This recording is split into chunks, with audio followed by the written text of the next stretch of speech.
Welcome to Life Happens, where Texans come to protect their legacy and prepare for the second half of life. Join your host, attorney Kim Hegwood with Hegwood Law Group, and our weekly guest as we navigate the challenges that emerge as life happens. Now here's your host, Kim Hegwood. Good morning to Life Happens. I have a very special guest today with Lizette Cloete, and she's going to talk to us about how to think differently about dementia. Is that correct? Yes, ma'am. Perfect. And so, dementia is a huge topic these days because we're finding, I tell clients all the time, more and more people are getting dementia. The numbers are kind of staggering. So trying to figure out how to adapt and adjust and hopefully prevent, down the road is going to be huge. And I was looking through some of your stuff, and one of the things that probably I think the question kind of confused me a little. The question became, why is staging dementia so important? And I was a little confused about that particular question. So talk to me about staging dementia. What does that mean? So that is a wonderful, first of all, thank you for having me on here today. I am a little slow today. I woke up at 4 o'clock in the morning and I've been working on things ever since then. So forgive me if I'm a little slow, but Sorry. That's okay. I mean, bottom line is it's not necessarily a bad thing, because the reality of the matter is nobody's thinking processes are static, right? We have good days and bad days. And so lack of sleep is one of the reasons why people's thinking are not necessarily the best that they can be. So it doesn't bother me because I can usually, pull it together pretty quickly. But my brain is a little slower today than other days, and that's okay. So staging of dementia. Why is staging dementia so important? One of the biggest reasons it is important is it can truly change how you work with your loved one if they have dementia. And if you understand the different stages of dementia and where they are, it can tremendously decrease your frustration as well as your loved one's frustration. The stages of dementia, there are a lot of different ways that they are staged, but one of the ones that we use the most frequently, and my background is an occupational therapist, is the FAST, or the Functional Assessment Staging Tool. And if you understand that tool, then you understand, then and that's the one that people will look at frequently online, where it talks about normal, and then it goes through stages 1 through 7 something or 8. And it's a model that is what's called retrogenesis, so it goes back to the beginning. So when you understand that dementia or stages of dementia follow a neurodevelopmental process, but not the way children go forward through it, but backward, then it starts to make sense to you when you're working with your loved one, or if you have a loved one that has dementia, as to why certain things are happening. I'm very active on Facebook on a lot of dementia websites, and people ask a lot of the same questions. Why does mom do this? Why do they keep repeating themselves? Why do they tell me I want to go home, but they're in their home they've lived in for 50 years? And when you don't understand the different stages of dementia, it can make it extremely difficult, because it's like, I've told them 45 times why you can't go home, you're at home.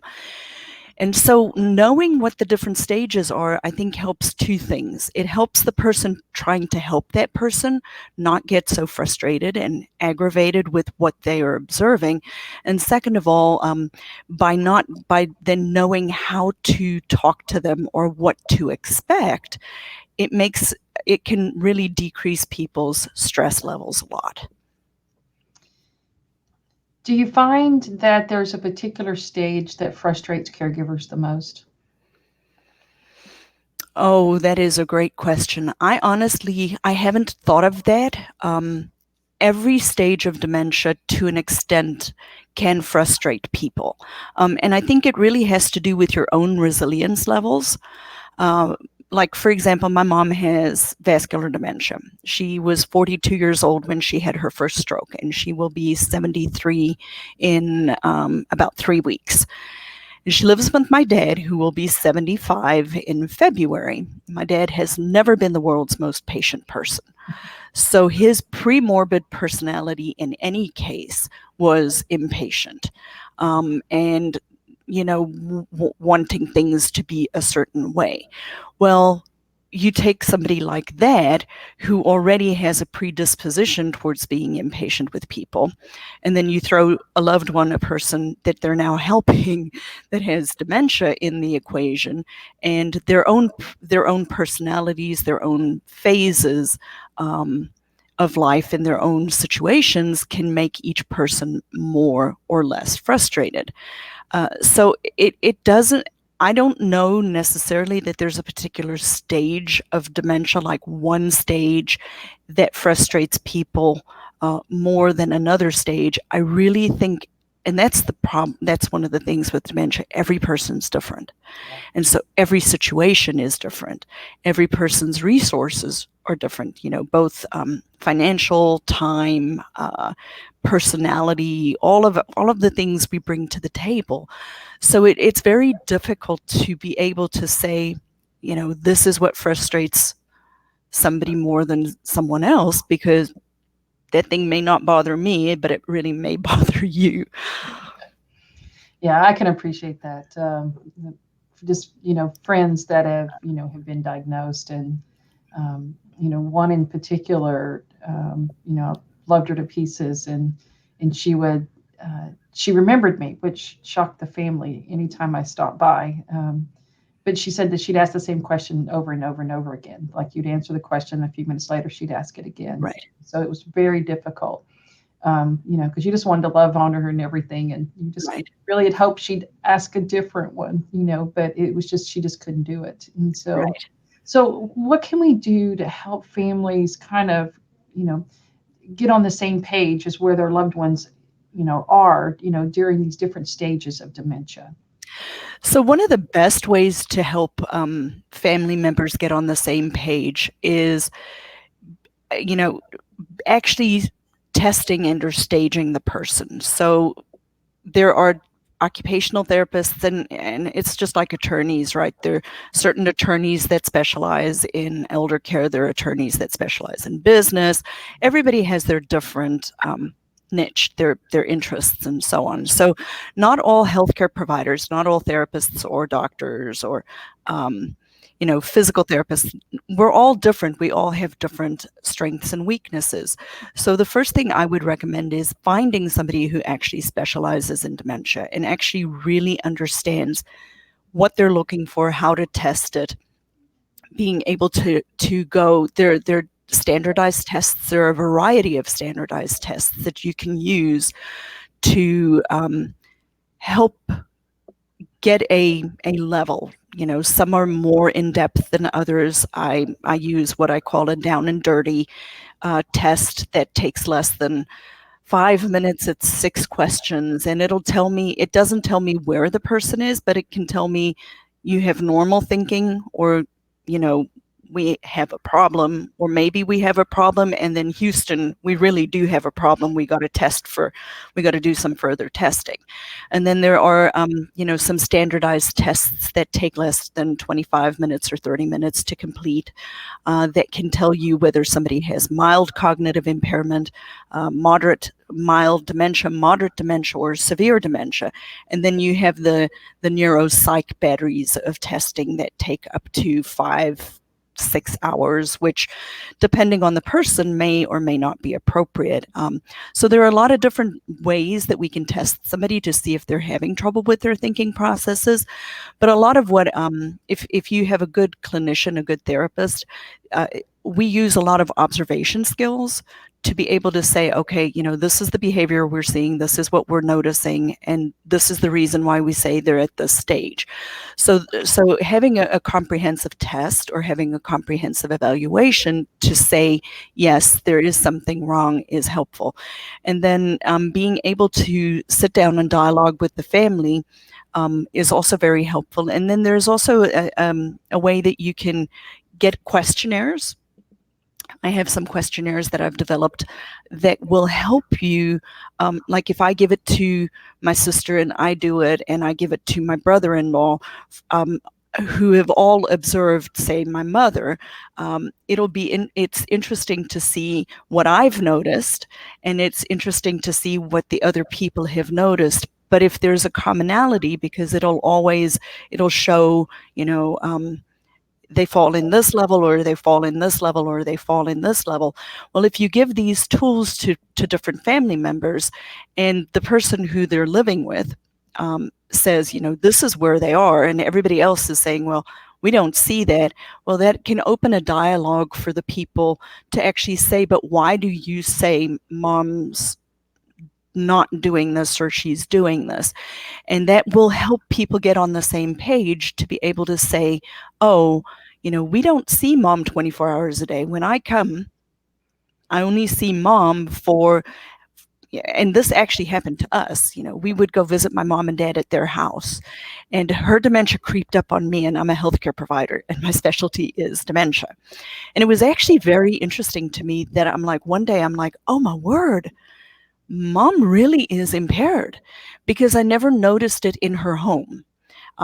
So when people are coming to visit, and all they're seeing is the social niceties, we're sitting down at the dinner table, we're having a conversation, I see her get up and go to the bathroom or whatever, it's not as evident necessarily as the person who is taking them to the grocery store and they can't find the bathroom in the grocery store, or they cannot find their way back out of the grocery store. People are seeing different things. So being able to sit down and then have a conversation with your family members and saying, hey, this is what we're seeing, or maybe you should take mom, it's a little harder in COVID, but Walmart is a great place to take people and see how they function in the community. So I think it really does make a big difference in helping families start to dialogue about where we are actually seeing our family members. Do you notice that women see different things than men? Absolutely. So I noticed that in my practice, that, a lot of times that, that women tend to notice things that are definitely different than what a man notices. And two, we find also that people that live with someone that has dementia doesn't always see it. It's not always apparent because they adjust. Yes. And so they just kind of adjust, and they don't even think about it. It's a subconscious adjustment that they just kind of adjust. And then, like when the holidays are here and the family's there, and they're like, oh my gosh, right, mom or dad's not doing that well. Why didn't you say anything? And they're like, oh no, they're fine. And so it's always interesting to me that how the human mind works, in order, to do that sort of thing. And so you talk a lot about the dementia roadmap. Can you tell our listeners just real briefly what that looks like? So the dementia roadmap is something that I've developed to help family members be able to take that specific individual and stage them, because it's a long continuum. Depending on where in the continuum you come into the process, it's going to change what we say. For example, if a person is diagnosed with mild cognitive impairment, which is literally just the first stage that a standardized test can show that somebody's having trouble with their thinking. So that's the highest level, right? And then everything after that starts to come down. So if you know that this is where they are, well, at that stage, I can tell you that they can still probably live alone. I can tell you all of these different things based off of what the stage that they're at, regarding things like, can they still cook? Can they still drive? Can they still manage their finances? What about medication? Those kinds of things. Well, as the person progresses through the process and, with the retrogenesis, so going from a mild cognitive to a mild dementia, at what point do we not live alone anymore? At what point do we start to have trouble managing our own medication, or should we? Or should mom still be driving, or can she still cook, or how dangerous is it for her to be able to do those things? So the dementia roadmap takes that person and looks at where they are, and then based off of that can tell you, because of research and lots of different tools that we have at our disposal, that these are the common things that you see at each of the successive stages. And it literally will look at things like bathing and getting dressed and being able to cook or manage their medicine or exercising or incontinence. So it's a very systematic and developed plan. And the way I kind of started to develop this was because of way back when, and it's lapsed since I took it, but I did some life care planning courses. And so I've used the principles of life care planning to take the dementia component together and make a roadmap for people, saying, okay, this is what we can expect. And then the other part of it that I think is really helpful for families is that oftentimes, and if you have elder care law and those kinds of things where trusts are being established and you have an executor of a trust and so on, and you have a husband whose wife has dementia and they have the resources, and he's thinking that he may predecease her, then it can give the executor a roadmap that says, oh, at this point, this is what we need. At this point, we should not be living alone anymore. Well, what does that mean? Caregivers in the house, assisted living, memory care unit, nursing home. So it can help to really give a fully orbed sense for families regarding their abilities to actually take care of a loved one who has special needs then. So we understand why it's important for families to understand what stage that their loved one is in order to get the best care possible. Do you find that when you sit down with a family and you say, okay, your loved one is at this stage, and they're like, no, I don't think they're that bad. Do you see that often? Because sometimes I find it's a difference. They either say, no, they're not that bad, or yes, they are, and or they're worse than what you think they are.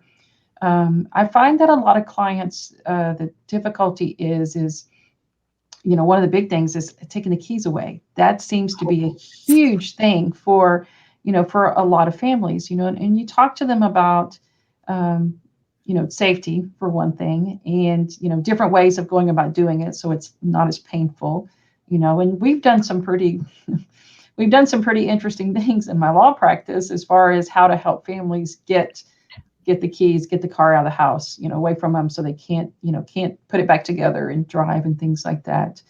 I would think that knowing the different stages is really important for families. But how do you get the information to them so that they can say, this is where my loved one is?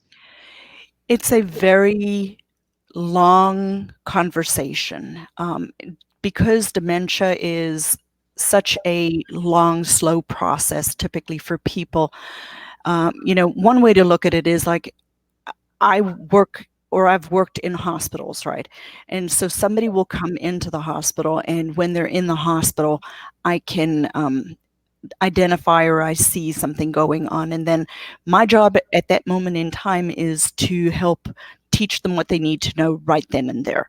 Right? What do you need to do because mom was fine at home and all of a sudden we're cuckoo for Cocoa Puffs, right? So what do we need to do now? What stage are we at now? And like I said at the beginning, cognition isn't static. It's pretty fluid. We have a window, but we can go under our window or we can, have better days. And so sometimes people will be fine. They can hide it in their own environment. We're all creatures of routine. And so when you take them out of their routine and put them in the hospital, it becomes very evident, because now we don't have the things that we're cheating off of to help us stay on track. And then we have the opportunity to educate them about this, about the level that they're at. And so when we then have to, and my biggest frustration as a healthcare provider is the fact that we only see people these snippets, right? And then something else happens, and then there's another snippet, and there's this gap. There's this big opportunity that's being lost because healthcare providers cannot stay in for the long haul, for therapy or those kinds of things. And so being able to sit down and really educate people repetitively over time is how you actually get people to understand what's happening. Because like you pointed out, sometimes people are like on one end of the spectrum, oh, this is not as bad, or they're on the other end of the spectrum, oh, this is terrible, and the person's not quite as bad as what they expect. But without having the opportunity to consistently be in somebody's life and speaking to what you see happening, it is very difficult to do all of the education, because it's baptism by fire hydrant.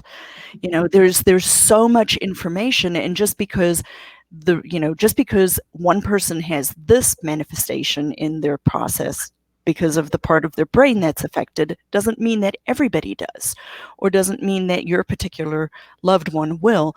So it is very difficult. It truly is very difficult to get everybody on the same page, because the page keeps moving, as the person is going through dementia. But you mentioned driving. So this is the part that always gets me in trouble. Driving is a privilege, and people forget that. It's a privilege, it's not a right. We don't have the right to drive, which is why at 16 we have to get a driver's license, right? Or 17 or 18 or whatever state you live in, depending on the rules. But being able, when you take the stages of dementia that we were talking about, and understanding that people are going back to the beginning as they are decreasing through their processes again, it actually makes it easier in having that conversation with people about driving, when you can correlate their, and I'm always careful to say this, it's their thinking processes. It's not your intellect. It has nothing to do with how smart a person's been in their life or what their IQ is.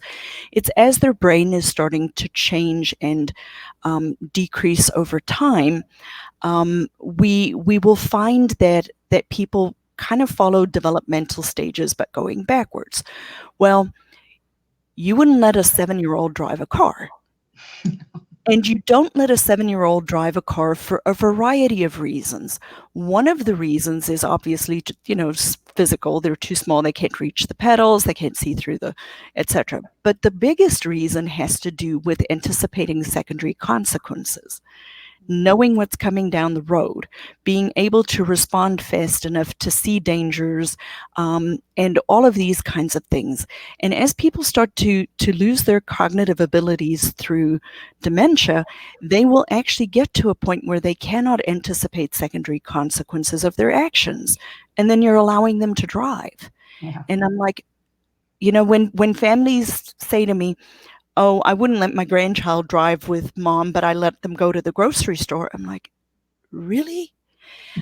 What part of this doesn't make sense to you? Why are you allowing them to drive to the grocery store, but you won't get in the car with them yourself? That doesn't make any sense. So driving in dementia actually has to stop a lot sooner than people realize. Yeah. Because it's not only it would be fine if it was only that person on the road, Yeah. but it's not. They put everybody on the road at risk for driving with dementia. But I know it's a very sensitive topic, so It is. And so you have to be very careful. I find that men have a harder time not being able to drive than women. And so Yes.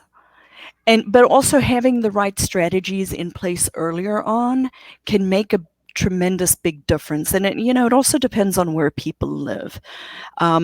If you live in a town of 1,300 people and there are 3 stop streets, it may be a little bit different than living in downtown Houston and get, traffic and those kinds of things.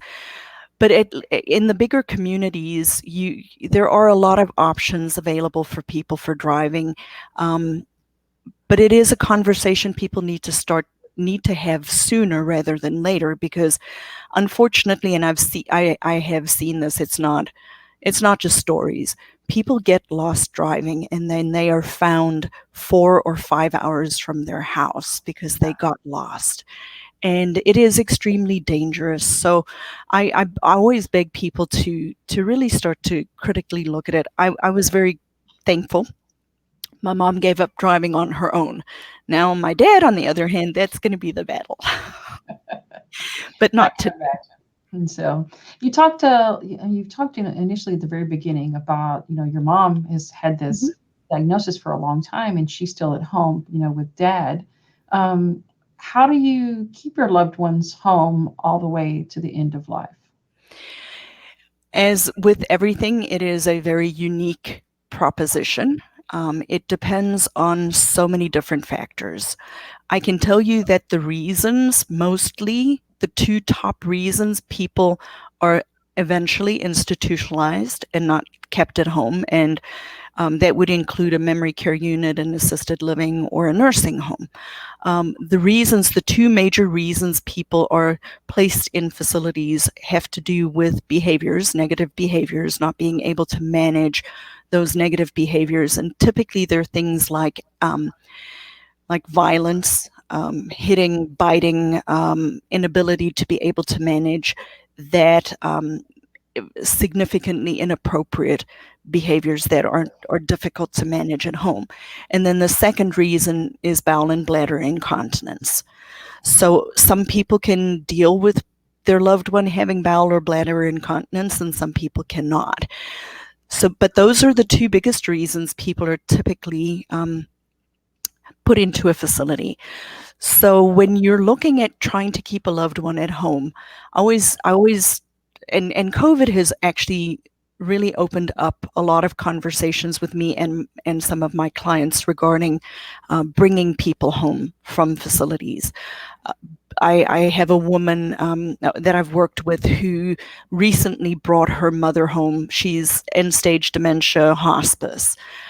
Brought her home from a nursing home to take care of her at home because she wasn't able to see her mom at all.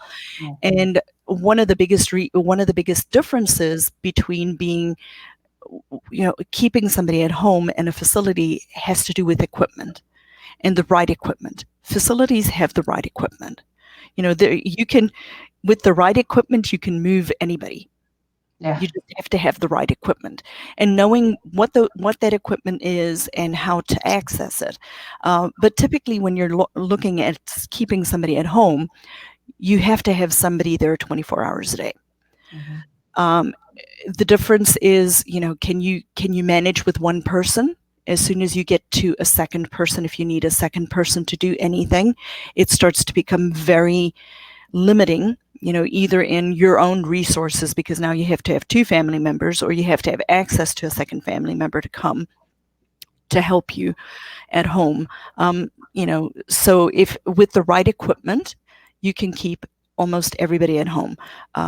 Insurance will pay for some of the equipment, but depending on a person's resources, they may not have the money to actually buy the right equipment. So a lot of it has to do with your own willingness to step outside of your own comfort.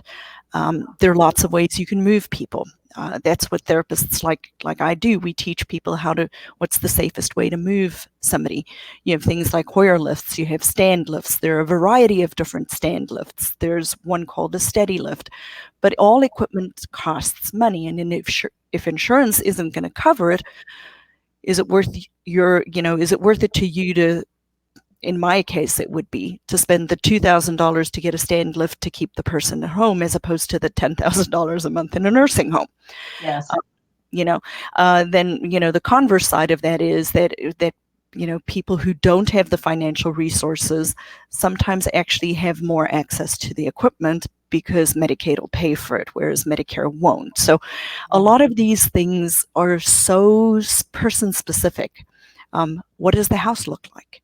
Do you have carpet on the floor? Do you have hardwood? Can you even get in the house? My friend and lady that I work with, she lives in Pittsburgh. If you've ever been to Pittsburgh, the houses all have steps to go in. Every single one. Most houses are 3 stories. The bathrooms are upstairs. How do you get them upstairs? Once they're upstairs, how do you get them back down? So just the physical, how the house looks. So you have to look at your financial resources, your time and your people resources. You have to look at the environmental limitations. You have to look at, can you get the physician in? Will they do e-visits, or do you have to take the person to the physician's office? So it's almost as varied as every single one of us, right? Every person is unique, and their resources and their circumstances are unique. But it is possible to evaluate and see whether somebody can bring someone home. Mine was a little simpler. When I built my house, I was assuming that my grandparents were going to come live with me. Mm-hmm. My grandfather ended up staying with me periodically because we had private caregivers. So I had the bedroom, I had the shower. The one thing that never crossed, the builder, he knew the plans. The doors weren't wide enough for the wheelchair. Mm-hmm. So it was, at one point in time, we thought about just busting it out and widening them, because there was some room, but that was something that didn't even think about, that, because he couldn't walk anymore, that, okay, I got to get this wheelchair into the bathroom. Right. And so, so when I get ready to build again, it's going to be a whole different ball game on how things are laid out. So it's easy to do that kind of stuff, because, my last house will be me.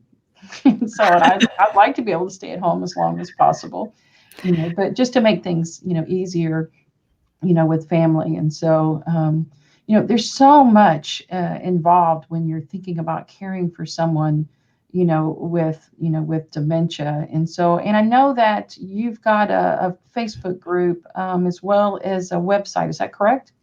My website's not quite up yet, but that will be it's like I've got one more thing to do, and I just have not had the time, but that is the website address. But the Facebook group is called Think Different Dementia.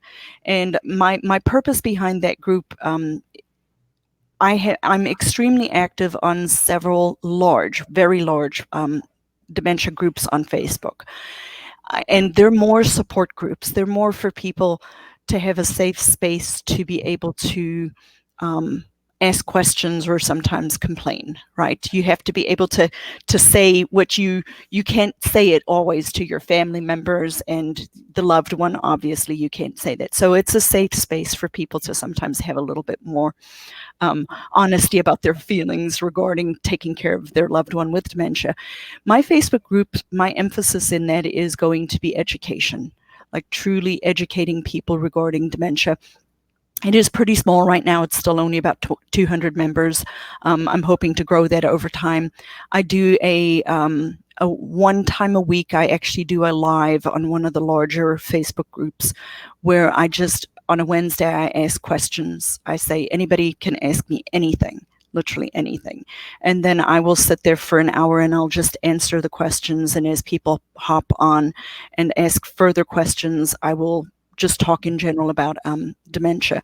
Now, and I take that and I post it on YouTube also, and then I also put it in my Facebook group. But my purpose over time with the other Facebook group is to truly put some educational content in the group for people to be able to access and start to truly understand the different stages of dementia and be able to ask more specific questions and not just have a venue for support, but to actually have other professionals on the group. I have several other OTs and PTs and music therapists and other people in the group that are welcome to jump in and answer the questions. Perfect. Lizette, I want to thank you so much for being on the show today. You have a vast knowledge of information that is so good for our listeners. And so I just wanted to thank you. Wish you a very Merry Christmas. Thank you. You too. And if there's anything you need, don't hesitate to reach out. And hopefully we will see you again in the future. Yes, ma'am. I'm always available. Thanks for tuning in to this week's episode of Life Happens with Kim Hegwood. Be sure to tune in every Thursday at 10 a.m. wherever you listen to your podcast as we navigate through the challenges that emerge as life happens. The content of this podcast does not establish an attorney-client relationship or constitute attorney-client privilege, legal, medical, financial, or any other professional advice.